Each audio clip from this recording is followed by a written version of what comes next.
Standing before the board and hundreds of employees, CEO Victoria Wexler snatched a copper coin from Elliot Raines's hand and declared it the lucky charm of an outdated mechanic. She set it into the jaws of a sample press on the stage, pulled the lever, and smiled as the metal collapsed flat. Elliot Raines, a single father who had kept the Aquila X flight program alive for 4 years, did not plead and did not reach for it. He only asked whether she knew who that coin actually belonged to. 10 minutes later, the client froze the $2 billion aviation contract. If you want to watch arrogance defeated by the very evidence it crushed, stay with this story until the final frame. 2 days before Wexler Aeronautics was set to sign the largest contract in its history, the underground testing bay on the 3rd sublevel was running at full load, and Elliot Raines was the only person in it who appeared unhurried.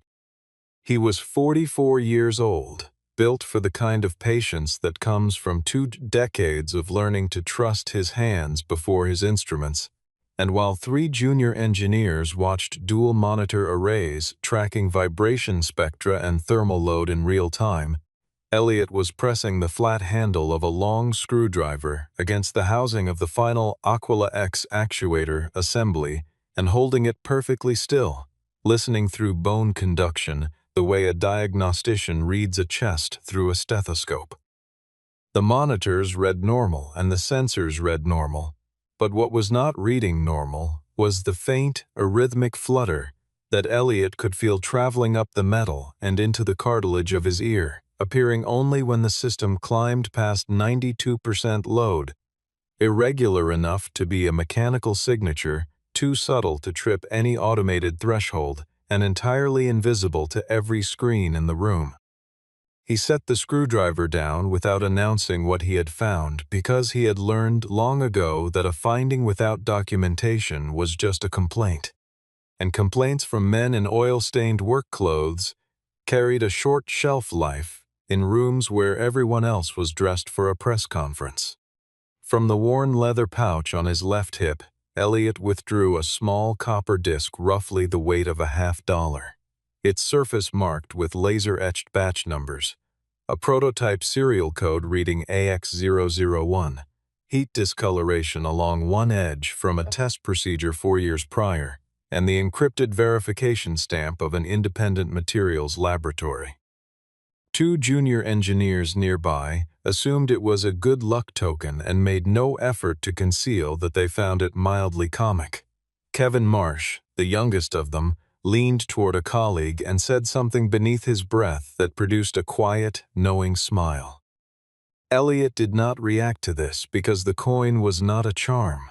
It was a copper conformity token, machined from the same certified copper-silver alloy used in the contact rings of the Aquila X flight control system, struck in a matched pair when the prototype passed independent inspection.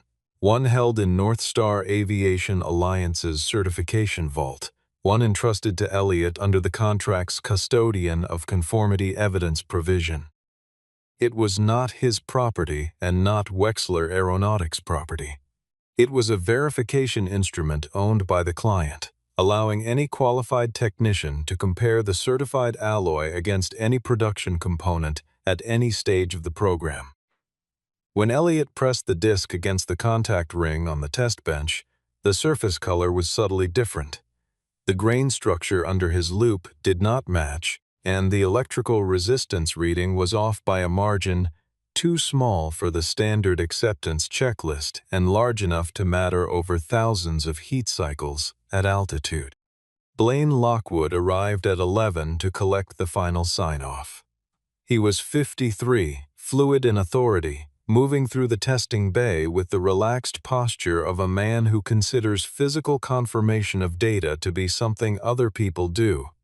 And he placed the completion form in front of Elliot and said the ceremony was in 48 hours. The client delegation had already checked into their hotels, and the board was tracking every hour of the schedule. Elliot set the form back on the table without signing it, explained that the batch identifier on the contact ring did not correspond to the batch number on the certification coin, and said he needed to review the full material intake log before he could confirm the components had been drawn from the approved alloy lot.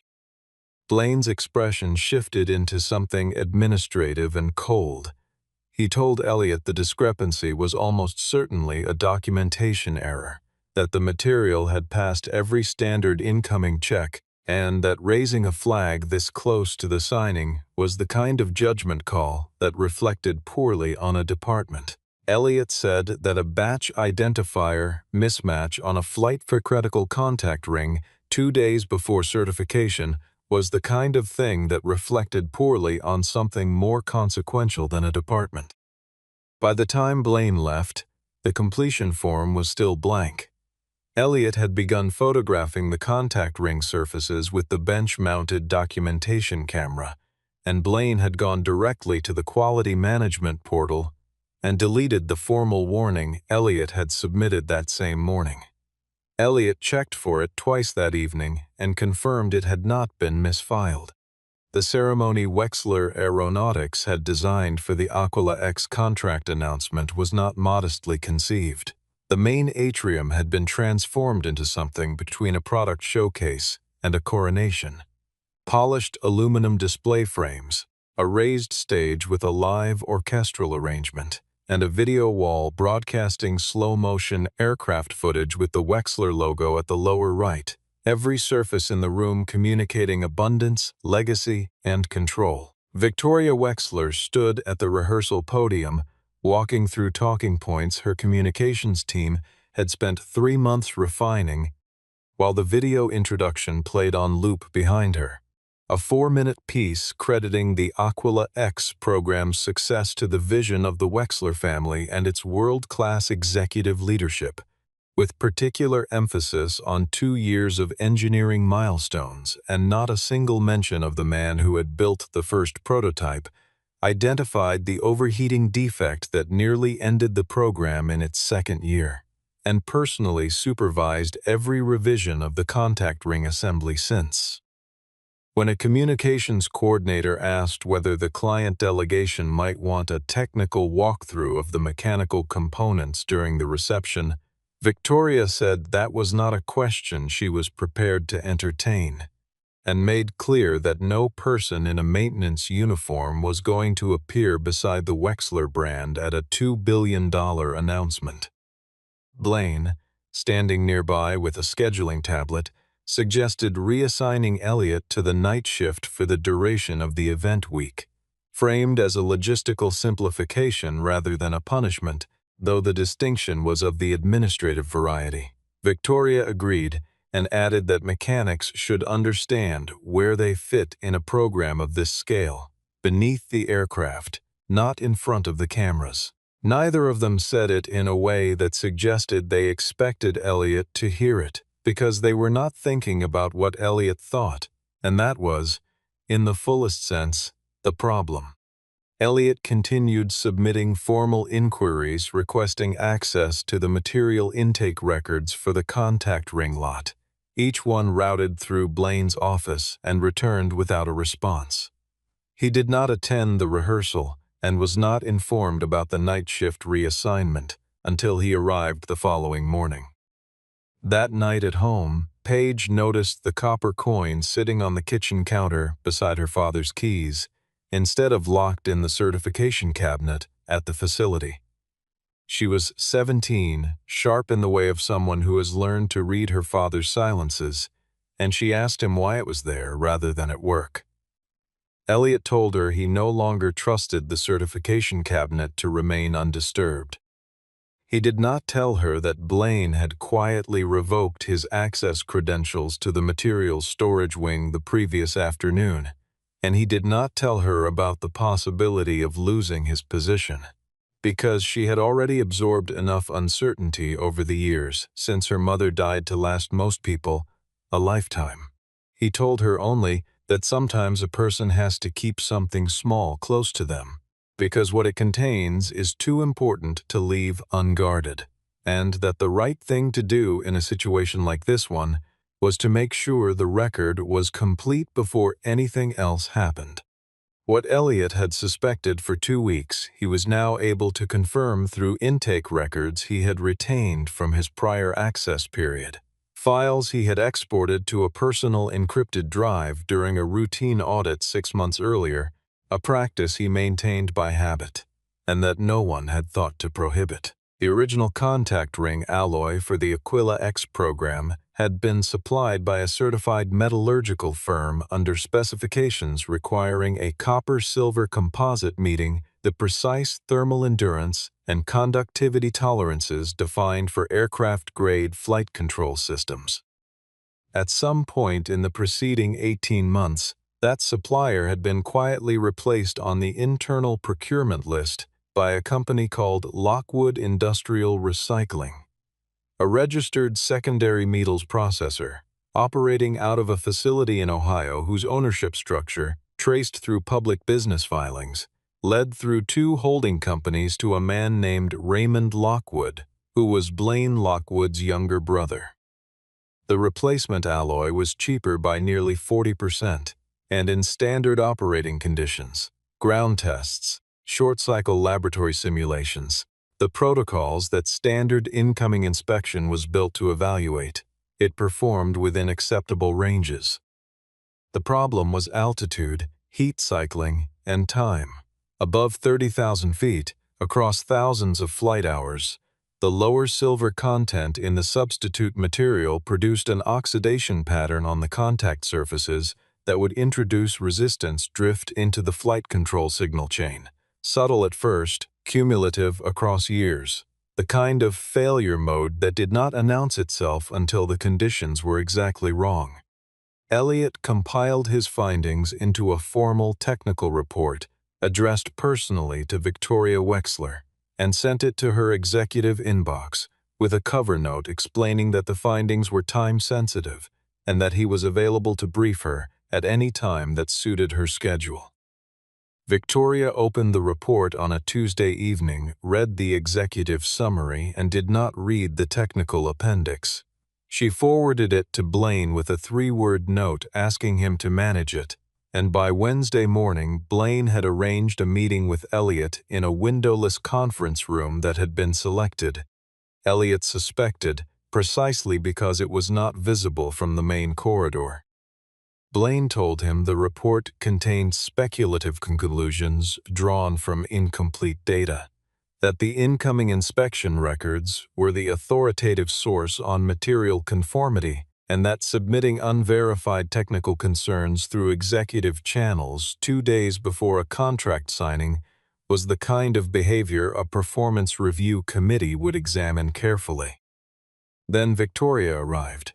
She had come, she said, to resolve the matter directly because she valued directness, and told Elliot that people in technical roles had a tendency to amplify uncertainty into crisis in order to make themselves seem indispensable, a pattern she had recognized many times in her career. She offered him a modest compensation adjustment and said that if he withdrew the report and signed the conformity confirmation before the ceremony, the matter could end there, with no further examination of his conduct.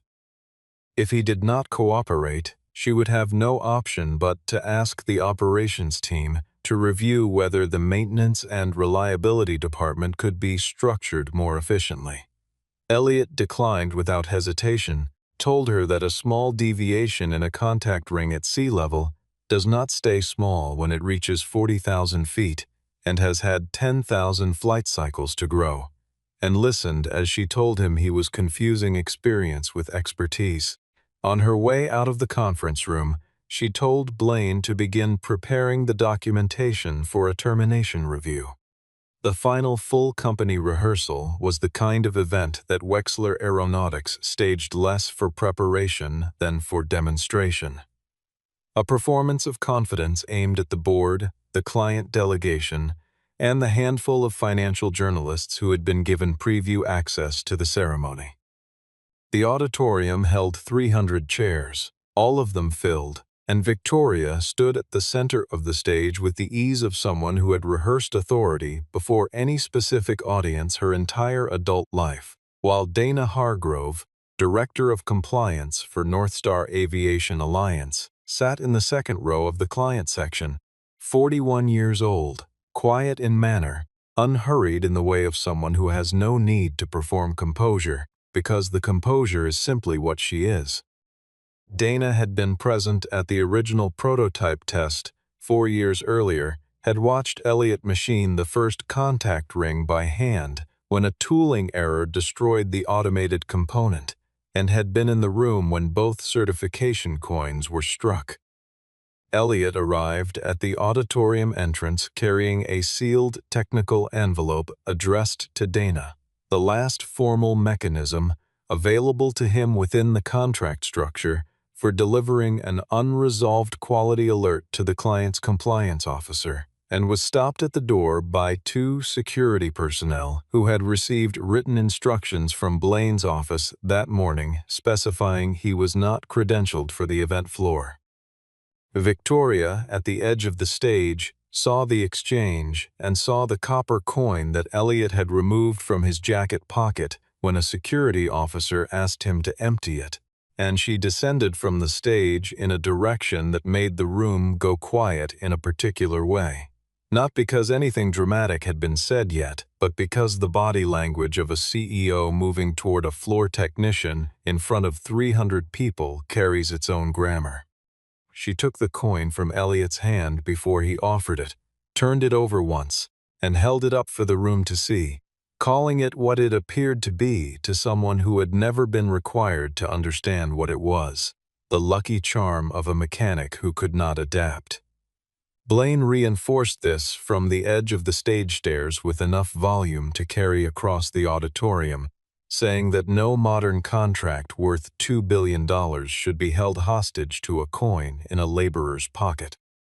Victoria looked at the coin and then at Elliot with the expression of someone delivering a verdict rather than reaching one, and said that people like Elliot fixed machines and that people like her owned the sky. Elliot told her, clearly and without raising his voice, that she could own the company but she could not own the standards that aircraft were required to meet, told her the coin did not belong to him or to Wexler Aeronautics, and asked her to return it. She said that everything within the walls of a Wexler facility belonged to the Wexler family, crossed back to the stage, set the coin between the steel plates of the sample press on the demonstration table, and pulled the lever. The press came down with the soft mechanical thud of a device calibrated for controlled force rather than drama, and the copper disc compressed into a flat, illegible sliver in front of every camera in the room. Several board members in the front rows laughed. Blaine's shoulders dropped with the particular relief of a man who believes a problem has just been eliminated. Elliot looked at what remained of the coin and then looked at Dana Hargrove and asked, to no one and to everyone, whether Victoria knew whose property she had just destroyed. Dana was already standing. Dana Hargrove did not raise her voice. She stepped out of the client seating section, walked to the center of the auditorium, and stated, not suggested, not requested, but stated that the program was to be paused, invoking her contractual right to halt any event at which evidence of a certification irregularity had been observed.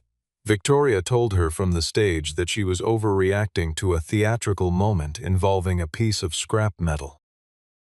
Dana responded by asking Marion Caldwell, Chief Legal Counsel for Wexler Aeronautics, to retrieve the Aquila X master contract and read Section 31, Clause 6 aloud to the assembled room. Marion had been in contract law for 23 years, and when she found the clause and began reading, she stopped once, briefly, in the middle of the second sentence, not for effect, but because the full implication of what she was reading had apparently not been visible to her before this moment either. The clause stated that any physical certification artifact designated in the contract appendix as a mandatory conformity standard must remain intact and in the possession of the assigned custodian through the date of final lot acceptance, and that destruction of any such artifact by any party prior to that date would constitute an automatic trigger for contract suspension, mandatory independent re-inspection of all associated components, and, if re-inspection revealed material nonconformance, full vendor liability for replacement costs and schedule damages. The coin was not listed in the main body of the contract. It was listed in Appendix D, the Technical Certification Schedule, which was the portion of the contract that legal departments read carefully, and that executives rarely studied past the signature page. Dana explained, in terms that left no room for interpretation, that the object Victoria had compressed into scrap 3 minutes earlier was Certification Artifact AX001B, a customer-owned, custodian-held conformity standard for the Aquila X contact ring alloy program, with Elliot Rains as the designated custodian, destroyed by the vendor's chief executive on camera after the custodian had verbally requested its return on 2 separate occasions. She stepped away, made a phone call that lasted approximately 90 seconds, and every screen in the auditorium shifted in unison from the certification-ready graphic the production team had spent 2 days designing to a single high-contrast red panel. Certification hold. Contract suspended. Victoria announced to the room that this was a misunderstanding and would be resolved administratively within the hour. Dana returned from her call and told her that Northstar's initial payment tranche of $420 million had been formally withheld, and that the full $2 billion contract had been suspended under the terms that had just been read aloud. Blaine suggested that Northstar's electronic material documentation could substitute for the physical coin as an evidentiary basis going forward. Dana told him that Northstar was in possession of the second coin, the vault-held pair, and that both coins had been designed as a matched verification set specifically so that any alloy substitution after the prototype certification date would produce a detectable discrepancy between the held standard and the production components, and Northstar intended to use it. If the production components did not match the second coin, Wexler would be required to replace every component manufactured from the substituted alloy at its own expense. Victoria turned to Elliot and asked why, if the coin was so critical, he had never made this clear to anyone. Elliot told her the explanation was in Appendix D, on the first page, in the section she had signed. Victoria Wexler had navigated corporate crises before, and the strategy she reached for in the hours after the auditorium cleared was the one she trusted most. Reframe the event so that the person who identified the problem appears to be the person who caused it. By evening, Blaine had drafted a narrative in which Elliot Rains had removed a controlled certification artifact from its designated secure storage without authorization, deliberately withheld information about its contractual significance until a public moment where its destruction would produce maximum damage, and engineered the entire sequence to retaliate against a department reorganization he had opposed. The Human Resources Director was contacted and asked to compile Elliot's personnel file with emphasis on any documented friction with management or deviation from protocol. A quality hold he had placed on a component 3 years earlier, a 4-day delay pending additional thermal cycle data, was reclassified in the system from a standard hold to a compliance irregularity, and a performance note from a supervisor who had since left the company was reinterpreted without the context that would have explained it. Victoria presented Elliot with 2 choices in a meeting attended by Blaine, the Human Resources Director, and 2 outside attorneys. He could sign a statement acknowledging that he had removed the certification coin from its secure location on his own initiative, accepted responsibility for the disruption to the certification chain, and agreed the company owed him nothing beyond standard severance. Or he could decline and face civil proceedings for interference with a contract valued at $2 billion. A litigation process that would consume every resource he had against a legal team with no budget ceiling. She told him to take the weekend to think about it, which was the kind of suggestion that sounds like generosity and functions as a pressure instrument. Elliot told her he did not need the weekend and declined. He had not been improvising. Everything from the moment he first noticed the batch number discrepancy had been documented according to the same methodical standard he applied to every technical procedure. The signed custody receipt from Northstar confirming transfer of the certification coin to his care, time-stamped emails requesting material inspection access that had been denied or ignored, the formal technical report with attached photographs of both alloy surfaces and conductivity measurements taken at 3 temperature intervals. A written message from Blaine explicitly instructing him to sign the completion form before inspection was finished, and the auditorium security footage showing, with complete clarity, Victoria Wexler removing the coin from Elliot's hand after he had verbally requested its return, then operating the sample press herself. That evening, Paige was at the kitchen table when her father came through the door carrying a box of personal items from his workstation, and she asked whether they were going to have to sell the house. Elliot set the box down, sat across from her, and said he might lose the job, but he would not lose his name by signing a document that described something that had not happened. Dana Hargrove reached him by phone later that night, told him Northstar was requesting his participation in the independent technical review as an unaffiliated expert witness, not as a Wexler employee, not under any obligation to the company, but as the person who understood the Aquila X contact ring system more completely than anyone else currently involved. And he accepted before she had finished the sentence. Before ending the call, he told her that the destroyed coin was not the only documentation of the original material specification. Before the substitute alloy entered production, he had photographed the microstructure of both alloy batches side by side and recorded conductivity measurements for each at 3 temperature intervals, and those photographs had been on his personal encrypted drive for 14 months.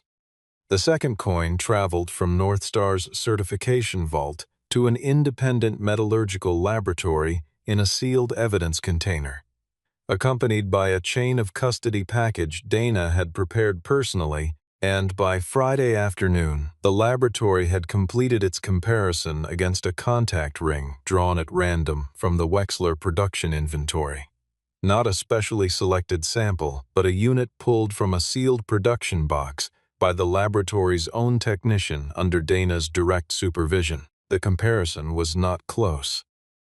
The silver content in the production contact ring was lower than the certified standard by a margin exceeding the maximum allowable tolerance under the Aquila X specification by a factor of 2.3.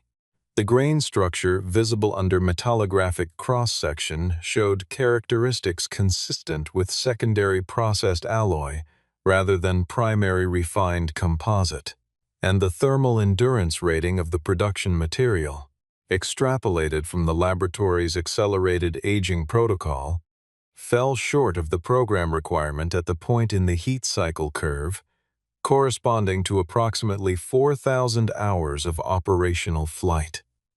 The extended audit that followed the initial comparison covered the full production inventory and found that 1,841 contact rings had been manufactured from the substitute alloy, and that Blaine Lockwood had at some point instructed the procurement data team to update the batch identifier codes in the production tracking system so that the substitute material would appear in records as though it had been drawn from the certified lot, invisible to anyone who did not have access to both the physical certification standard and the physical production component simultaneously, which was precisely what the two-coin verification system had been designed to provide. In the days that followed, Victoria maintained publicly that she had been unaware of the supplier substitution and that Blaine had acted outside his authority. There was a recording she had not anticipated, produced by the facilities management system that archived all conference room audio for liability purposes, of a senior staff meeting from 16 months earlier, in which Blaine described the material cost reduction to the executive team, and Victoria instructed him to ensure the change would not create a situation where a technician could flag a discrepancy before the contract was executed. Marion Caldwell found this recording while reviewing the company's internal archives during the compliance investigation, and found in the same archive an email chain in which Victoria had been explicitly informed by an external procurement advisor that any switch to a certified material specification under the Aquila X contract required customer notification and approval, to which she had responded with 3 words: "Handle this quietly." Victoria, in the sessions that followed, attempted to position Elliot as someone whose technical interpretation had been selectively applied, noting that a person holding a trade credential rather than an engineering degree lacked the formal standing to render a definitive conclusion about aviation-grade alloy performance. Dana Hargrove addressed this directly. Elliot had not certified the material.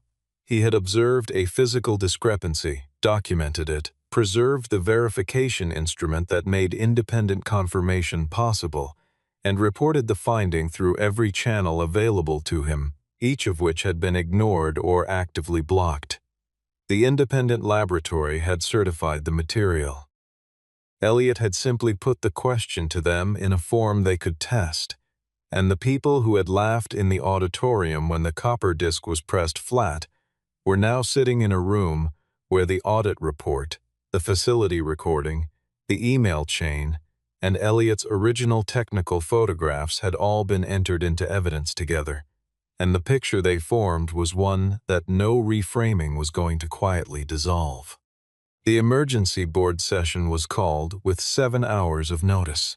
Victoria arrived with 3 outside attorneys and a prepared statement characterizing the certification disruption as a procedural error, amplified by an internal employee's unauthorized disclosure to a client representative, arguing that the proper remedy was an accelerated administrative review and that Northstar's suspension response was disproportionate to an issue that had not yet resulted in any aircraft receiving a non-conforming component.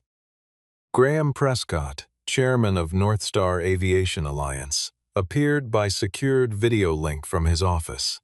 59 years old, measured in speech, with the patience of someone who has terminated contracts before and knows that a clear statement delivered once carries more weight than an extended argument.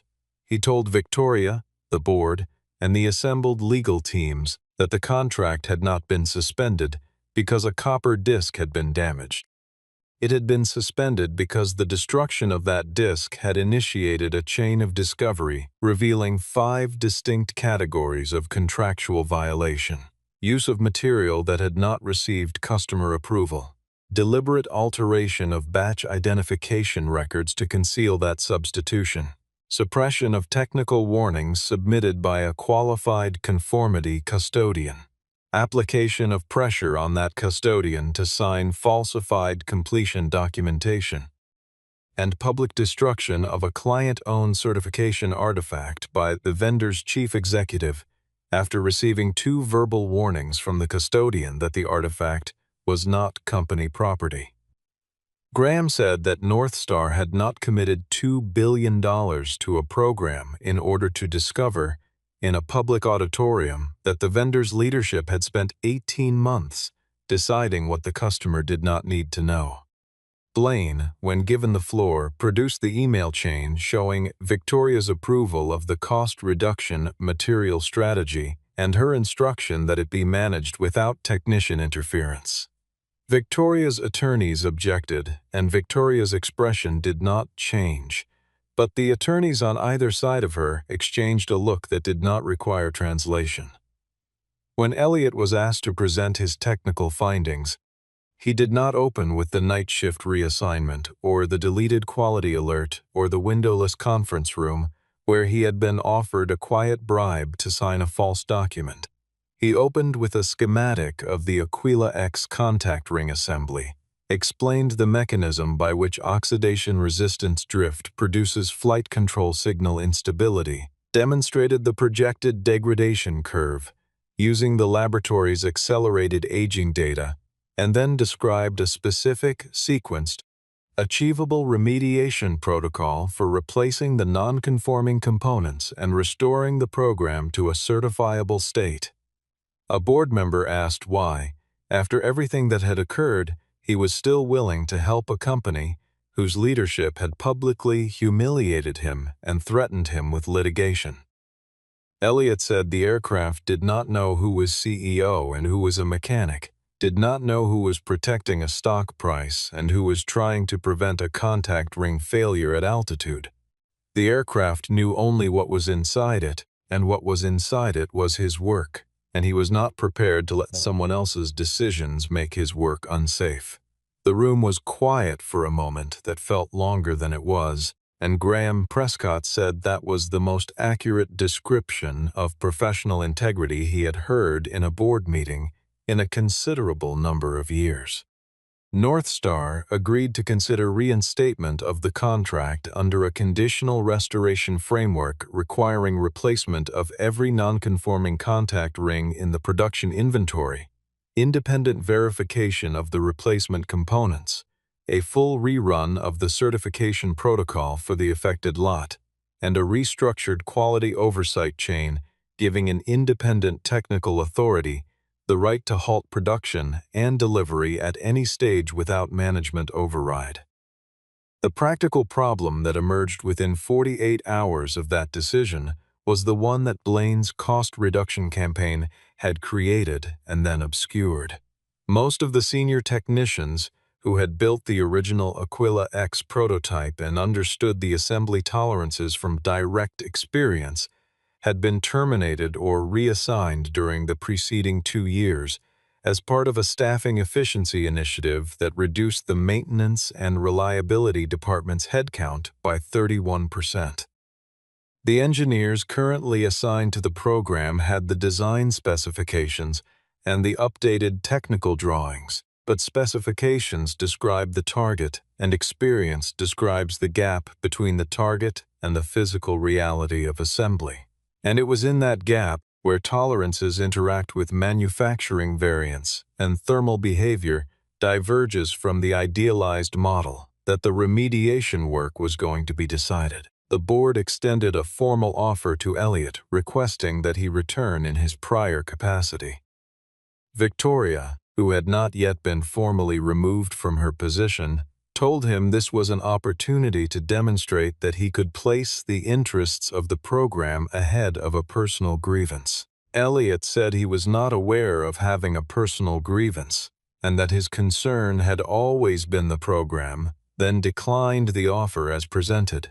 He was not willing to return to the reporting structure that had deleted his quality alert, offered him money to sign false documentation, and threatened him with litigation for refusing to lie. He was prepared, however, to participate in the remediation under a separate set of conditions that he had already drafted. The conditions were 6 in number. He would join the program as an independent technical specialist contracted directly through North Star, not through Wexler. He would hold unconditional authority to suspend any test or inspection upon identifying a safety risk without requiring management approval. All technical warnings would be logged simultaneously to North Star's compliance system and not exclusively to Wexler's internal quality portal where they could be altered. Every technician who had been pressured to sign documentation for work they had not inspected would receive written confirmation that their original objection was now part of the formal record. All personnel who had contributed to the Aquila X prototype and had been removed from the program during the preceding 2 years would have their contributions formally documented in the program's certification history, and no person would be asked, at any stage of the remediation process, to sign a conformity document for work they had not personally verified. North Star accepted all 6 conditions before the session ended, and Wexler's board ratified the arrangement the following morning. Elliott returned to the production floor the next week carrying a visitor badge issued by North Star Aviation Alliance rather than a Wexler employee card, and the people who had laughed in the auditorium when the copper disc was pressed flat now stepped to the side of the corridor and waited while he led the remediation walkthrough. He did not look at them in a way that suggested he had catalogued their faces from that day, because the decision to make the work the only statement was what made the moment complete. The remediation took 9 weeks. Elliott worked alongside a team of 6 technicians, 3 of whom had been brought back to the program from reassigned positions at his specific request. Replacing every non-conforming contact ring, calibrating each actuator assembly against the original prototype specification, and running a phased load test sequence that built from 40% capacity to full operational ceiling over 4 consecutive days of supervised trials under independent observation. Every test threshold was met. The laboratory confirmed that the replacement alloy matched the certification standard, that the contact ring geometry fell within the approved tolerance band, and that the projected thermal performance of the remediated components was consistent with the full operational service life specified in the contract. The conditions North Star attached to the restored contract were comprehensive in their effect. Wexler Aeronautics was required to absorb the full cost of component replacement and re-inspection, a sum the internal accounting team calculated at roughly $64 million. A performance bond equal to 10% of the contract value was withheld pending successful completion of the first operational service interval. North Star retained the right to station an independent compliance observer at the Wexler production facility for the duration of the program with unrestricted access to material records and quality alerts. And Victoria Wexler and Blaine Lockwood were both explicitly excluded from any supervisory or decision-making role related to Aquila X. The board voted to remove Victoria from the chief executive position the following week. The vote was not close. Blaine had been terminated the morning after the board session, and his employment file had been turned over to a federal oversight body for evaluation of whether the alloy substitution and record alteration constituted actionable fraud under aerospace procurement regulations. Before she cleared her office, Victoria sought Elliott out in the production facility and found him at the same test bench where he had first pressed the screwdriver against the Aquila X housing and heard the wrong sound. She told him that what he had done had cost the Wexler family hundreds of millions of dollars over a coin. Elliott told her, without turning away from the bench, that the coin had not cost the company anything. The arrogance that caused them to ignore the warning had cost the company its leverage. The fraud that caused the contract to be suspended had cost the company its credibility, and the decision to press a client's property flat in front of a camera after being told twice not to had cost Victoria specifically the one thing arrogance can never buy back. She had said in that auditorium that everything within the walls of a Wexler facility belonged to the Wexler family. She was leaving now, and the building still bore her family's name on the exterior, and she would not be coming back inside.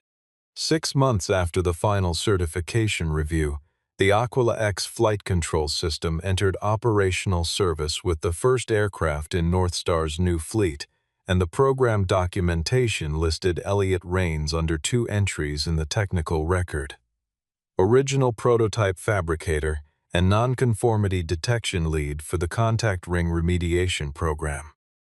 He did not receive a title promotion or a public ceremony on the scale of the one that had been planned for the day the coin was destroyed. What he received was something more durable, a record that described what he had actually done, filed in a place where it could not be edited without triggering a compliance review.